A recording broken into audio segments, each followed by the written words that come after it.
Good morning po sa inyo mga sir, mga ma'am. Si Sir Mon po ito. Ito po may estudyante po ngayon. Si Sir. Sir, pangalan Sir? Gerald Kadyang po. Yan o, taga saan si Sir Gerald? Tarlac po. Yun, taga Tarlac pala to Sir. Malayo. Sino shoutout ni Sir?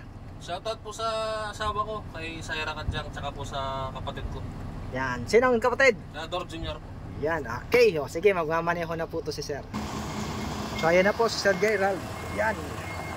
Ito si Sir, mag-a-additional to ng code 8. So, yun nga po, ang requirements natin sa LTO is yung PDC certificate. So, ito si Sir, galing pang Tarlac, malayo-layo. Pumunta lang dito sa akin. Kapatid po to ni Sir Ador. Yan. Shoutout kay Sir Ador. Pinapunta niya dito yung kapatid niya. May isa pa to, yung isa niyang kapatid.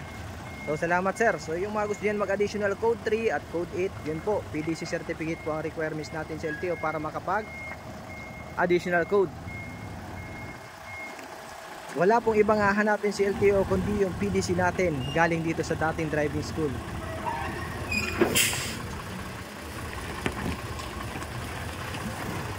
Okay, atras.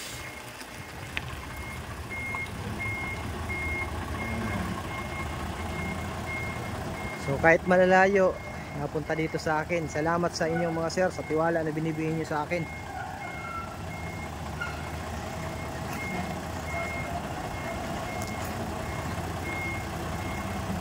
Ayos. So dapat po kung gusto niyo mag-additional code 8, meron dapat kayong 1, 2, 3. At least 6 months yung code 3 nyo. Sige pa, kaunti pa. Yan, okay, ayos. Oh, abante.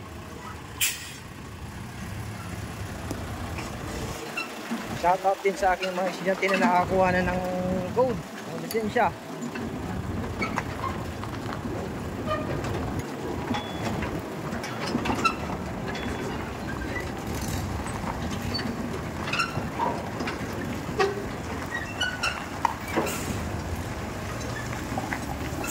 Yan, brake. Okay, sa kabila naman. Atras. Yan.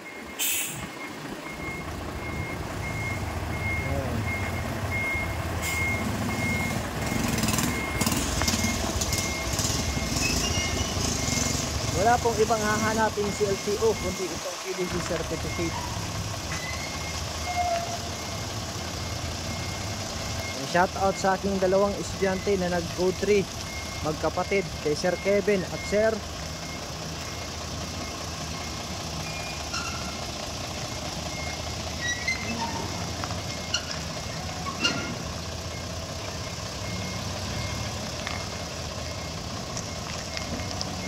okay, ayos naman kay Sir.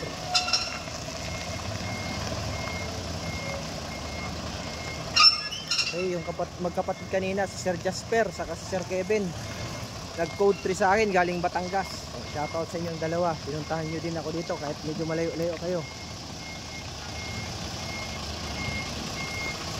Oh, break. Yan, okay. Ayos na. Yan, okay sir. Balik mo ulit dito. Yan po yung mga additional code 3 at code 8 pingin na po. Maraming salamat po and God bless po sa inyong lahat.